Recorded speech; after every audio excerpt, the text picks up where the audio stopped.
Hi friends, ಇವತ್ತು ನಮ್ಮ ಅತ್ತೆ ಹುಳ್ಳಿಕಾಳು ಬಸ್ಸಾರು ಮಾಡೋಕ್ಕೆ ಹುಳ್ಳಿಕಾಳನ್ನು ಬೇಯಕ್ಕೆ ಹಾಕಿದ್ದಾರೆ ಒಲೆ ಮೇಲೆ. ಹಾಗೆ ಕೆಂಡದಲ್ಲಿ ಈರುಳ್ಳಿ ಮತ್ತು ಬೆಳ್ಳುಳ್ಳಿನ ಸಹ ಸುಟ್ಕೊಂಡಿದ್ದಾರೆ ಫ್ರೆಂಡ್ಸ್. ಮತ್ತು ಸಪ್ರೇಟಾಗಿ ಹಸಿ ಈರುಳ್ಳಿ ಹಾಗೆ ಬೆಳ್ಳುಳ್ಳಿ ಮತ್ತು ಚಕ್ಕೆನೂ ತೊಗೊಂಡಿದ್ದಾರೆ.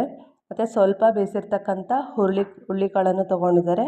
ಜೀರಿಗೆ ಹಾಗೆ ಖಾರದ ಪುಡಿ ಮತ್ತು ಸಾಂಬಾರು ಪುಡಿ ಇದೆಲ್ಲದರನ್ನು ರುಬ್ಕೋಬೇಕು ಫ್ರೆಂಡ್ಸ್. ಈಗ ಇದಕ್ಕೆ ಎಲ್ಲ ಮಸಾಲೆ ಎಲ್ಲ ಸೇರಿಸ್ತಾ ಇದ್ದಾರೆ. ಹಸಿ ಈರುಳ್ಳಿ ಹಾಗೆ ಸುಟ್ಟಿರ್ತಕ್ಕಂಥ ಈರುಳ್ಳಿ, ಬೆಳ್ಳುಳ್ಳಿ ಮತ್ತು ಸ್ವಲ್ಪ ಜೀರಿಗೆ, ಸ್ವಲ್ಪ ಚಕ್ಕೆನೂ ಸಹ ಹಾಕಿದ್ದಾರೆ. ಇದಕ್ಕೆ ಖಾರದ ಪುಡಿ ಹಾಕ್ತಾಯಿದ್ದಾರೆ. ಈಗ ನೀವು ಬೇಕಾದರೆ ಒಣಮೆಣ್ಸಿನ್ಕಾಯಿನೂ ಸಹ ಹಾಕ್ಕೋಬೋದು, ಮತ್ತು ಖಾರದ ಪುಡಿ ಹಾಕಿ ಮಾಡ್ತಾರೆ. ಹಾಗೆ ಸಾಂಬಾರು ಪೌಡ್ರು ಮತ್ತು ಸ್ವಲ್ಪ ಕೊಬ್ಬರಿ ಹಾಕ್ತಾಯಿದ್ದಾರೆ. ನೆಕ್ಸ್ಟ್ ಇದಕ್ಕೆ ಹುಳ್ಳಿಕಾಳನ್ನು ಬೇಯಿಸಿಟ್ಟಿರ್ತೀವಲ್ಲ ಅದನ್ನು ಸ್ವಲ್ಪ ಆ್ಯಡ್ ಮಾಡ್ಕೋಬೇಕು, ಸಾಂಬಾರು ಮಂದಕ್ಕೆ ಬರುತ್ತೆ. ಹಾಗೆ ಇದಕ್ಕೆ ಸ್ವಲ್ಪ ಹುಳಿ ಹಿಂಡ್ಕೊತಾ ಇದ್ದಾರೆ ರುಬ್ಬಕ್ಕೆ. ನೀವು ಬೇಕಾದರೆ ನೀರು ಸಹ ಸೇರಿಸ್ಕೋಬೋದು ಫ್ರೆಂಡ್ಸ್. ಈ ಕಾಳಿಗೆ ನಾವು ಸ್ವಲ್ಪ ಉಪ್ಪು ಖಾರ ಹಾಕ್ಕೊಂಡು ಕೊಬ್ಬರಿ ಹಾಕ್ಕೊಂಡು ತಿಂತೀವಿ ಫ್ರೆಂಡ್ಸ್. ಅದಕ್ಕೆ ನಾವು ಈ ಕಾಳನ್ನು ಕೆಲವರು ಸ್ವೀಟ್ ಸಹ ಮಾಡಿಕೊಂಡು ತಿನ್ಬೋದು. ಈಗ ಒಲೆ ಮೇಲೆ ಒಂದು ಪಾತ್ರೆ ಇಟ್ಬಿಟ್ಟು ಅದಕ್ಕೆ ಎಣ್ಣೆ ಹಾಕಿದ್ದಾರೆ, ಒಂದು 3 ಸ್ಪೂನು ಸಾಸಿವೆ ಕಾಳನ್ನು ಸಹ ಹಾಕಿದ್ದಾರೆ.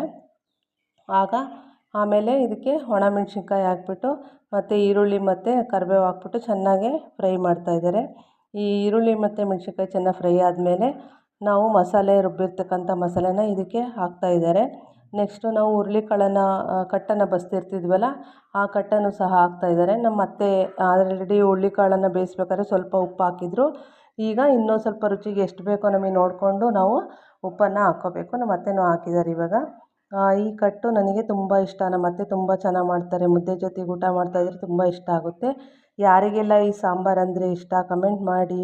Thank you friends.